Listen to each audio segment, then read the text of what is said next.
Welcome! I'm so glad you're joining me. For those of you who are just starting, the Orca Swim Show is a weekly show where I bring both information about how the brain works when embarking on change, especially something that is fearful, and we take it to the lab of the swimming pool. All right, are you ready for a little story? Well, this is my made-up story.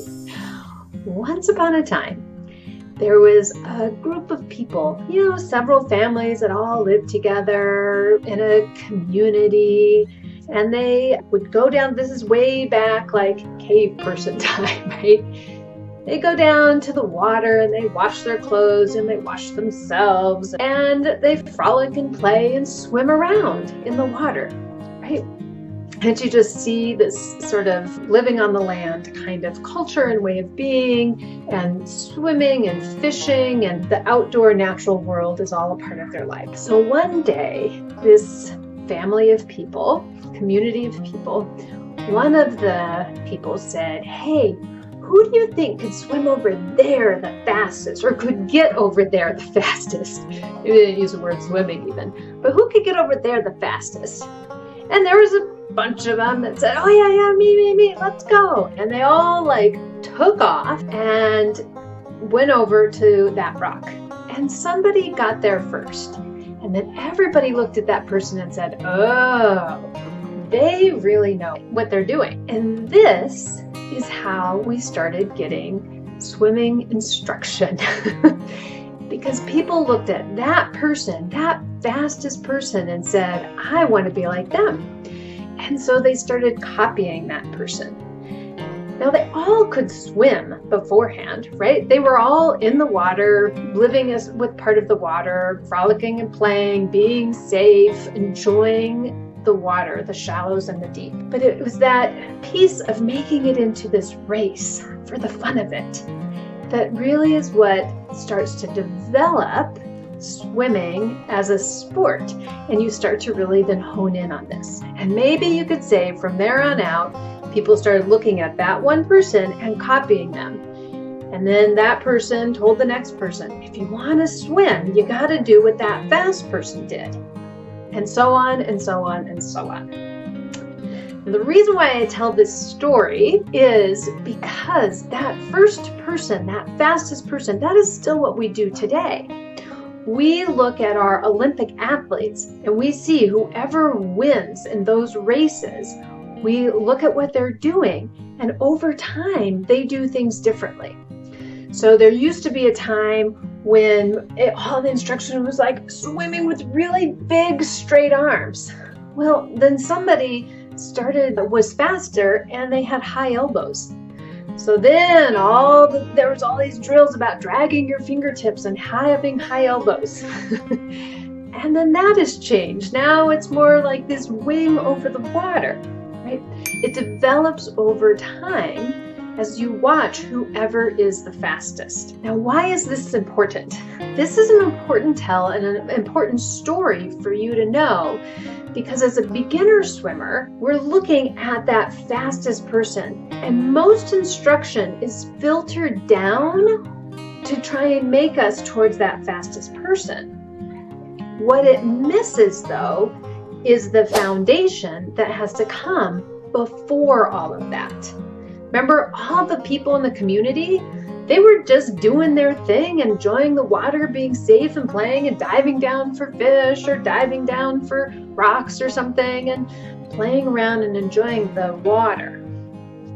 That is what has to come first, that understanding of the water. Now, I introduced this article is about the difference between freestyle and front crawl. And it really comes from this story because the event, one of the Olympic events, is freestyle. And you are free to swim whatever style you would like. So you can go in and swim anything you want. You got to go from the distance and you have to start the blocks and all that kind of stuff.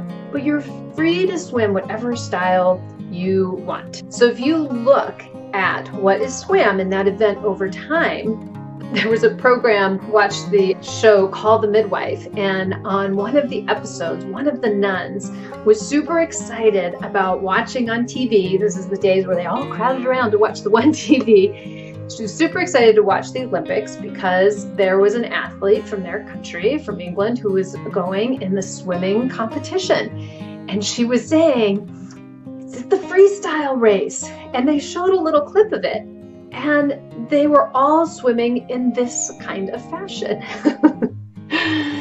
which is today we know more as breaststroke, to come this way. It must have been at that time, whenever that setting was, that was the fastest way to go, the fastest way that people knew to go. So when they were free to swim whatever style they wanted, they were swimming this way. Over time, somebody started crawling, doing the front crawl faster than this one. So that is why we see in the freestyle races today, you see the crawl stroke, the front crawl swam in those events. So that's how they've become synonymous.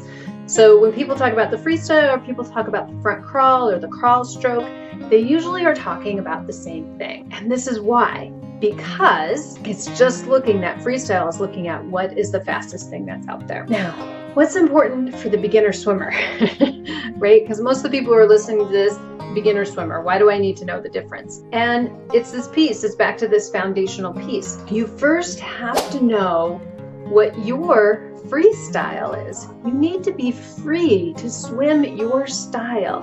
And your style is whatever it is of how your body and the water work together, how you are connected and at ease. These are the things that make us efficient in the water.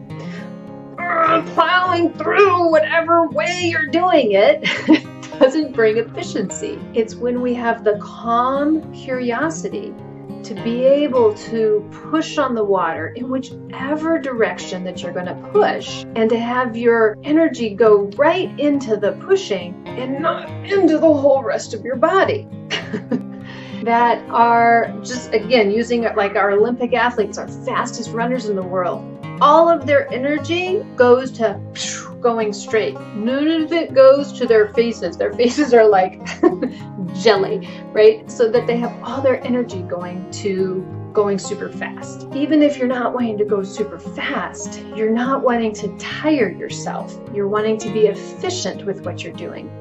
So we need to find that freestyle within you. It starts with, how do I create the emotions that I need within me to learn? To the emotions like curiosity and fun, right?